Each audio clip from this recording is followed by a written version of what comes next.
네, 이어서 김영돈 정신건강의학과 전문의와 좀 더 자세한 이야기 나눠보겠습니다. 어서 오십시오. 네, 안녕하십니까. 앞서 보신 대로 서산의료원이 전국 최초로 코로나 입원 환자들을 대상으로 한 마음건강 돌봄 서비스 시행 결과를 공개했는데요. 확진자들이 겪고 있는 이 트라우마도 큰 문제지만 일반 국민들이 겪고 있는 우울증도 우울감도 좀 상당하다고 합니다. 최근에 한 조사 내용을 보니까 성인 10명 중 8명이 코로나 우울감을 겪고 있다고 하더라고요. 실제로 많이 증가했습니까? 네, 맞습니다. 국민건강보험공단에서 건강보험 그 청구 사례를 보면은 2019년 상반기보다 2020년 상반기 또 지금까지 오면서 전국적으로 이 우울증에 대한 우리 치료 빈도수가 남자는 6.1%, 여자는 한 4% 정도 증가했고, 근데 여기서 진짜 우리가 좀 봐야 될 거는 그 우울증, 증가되는 우울증 환자 중에서 20대 여성이 무려 38.5%가 증가를 했고 20대 남성은 14.8%. 그러니까 예년에 비해서 이 코로나로 인한 영향으로 우울증이 폭발적으로 늘어났다고 볼 수가 있겠습니다. 네.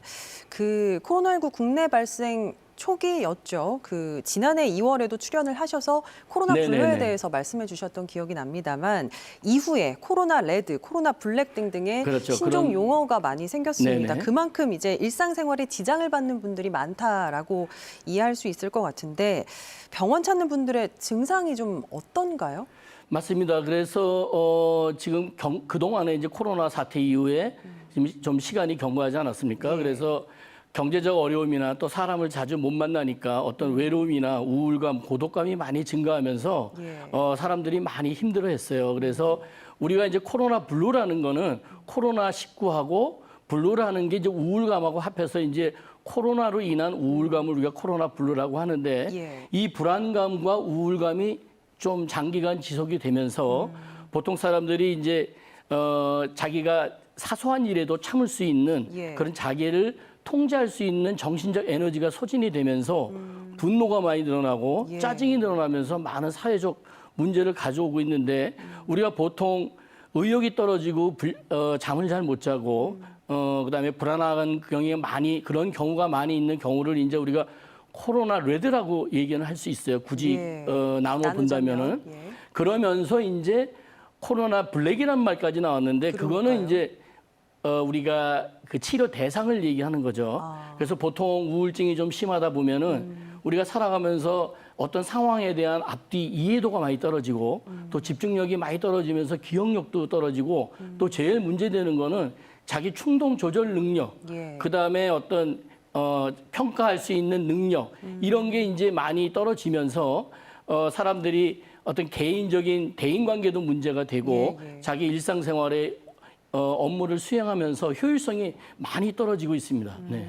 자, 그러면 그 우울감 수준이 나는 어느 정도인지 좀 자가 진단을 할 수 있을까요? 그래서 보면은 이제 보통 코로나로 인한 우울감, 불안감이 있으면서 어느 정도 자기가 자기 생활을 할 수 있으면 우리가 보통은 뭐 그 치료 대상은 아니지만은 그걸로 인해서 자기가 일상 업무를 진행함에 있어서 어렵다. 아까도 말씀드렸지만 이해력, 집중력, 그다음에 결정력, 어떤 매듭이나 해결을 할 수 있는 능력이 떨어지면서 또 가까운 지인이나 가족과의 관계도 상당히 소원해지는 또 소통을 할 수 있는 에너지가 떨어진 상태가 되면은 그 정도 되면은 우리가 조금 치료적 대상이 될 수 있다고 보고 있습니다.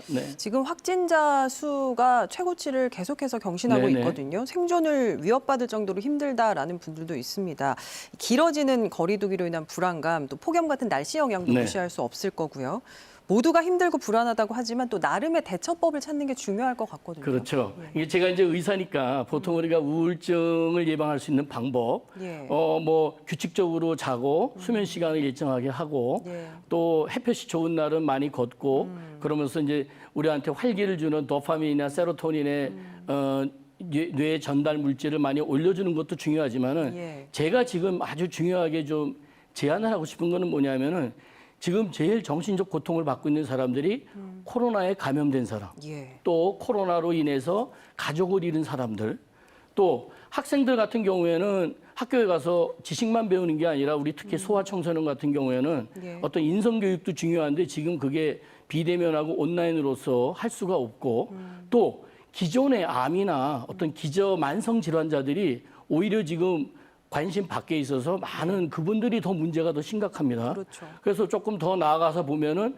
또 이렇게 장기간 격리되다 보면은 그 집에서 양육을 담당하고 있는 주부님들 이런 분들에 대한 어떤 우리가 또 우리가 온라인이 아닌 또 직접 사람들을 대면해야 되는 서비스 예. 직종에 있는 사람들 이런 분들에 대한 정신적 지원이 굉장히 절실한데 왜냐하면은 우리가 일본 쓰나미나 동일본 대지진이나 홍콩 사스나 중동 메르스 같이 그런 경우에 그 당시보다는 2, 3년 후에 더 큰 재난이 오고 그렇군요. 그다음에 그 예. 정신적 재난이 오는 거죠. 그래서 어떤 그 불안이나 우울이 더 증가하기 때문에 지금에는 그냥 상황에 적응하고 대응에 집중하느라고 잘 모르지만은 예. 앞으로 2, 3년 후에 더 큰 정신적으로 우리가 불편함이 오지 않게끔 어떤 거기에 대한 정신건강 지원책이 예. 굉장히 필요하다고 생각을 합니다. 알겠습니다. 정책적으로도 좀 지원이 있어야 될 그렇습니다. 것 같습니다. 네. 말씀 여기까지 듣겠습니다. 고맙습니다. 네, 고맙습니다.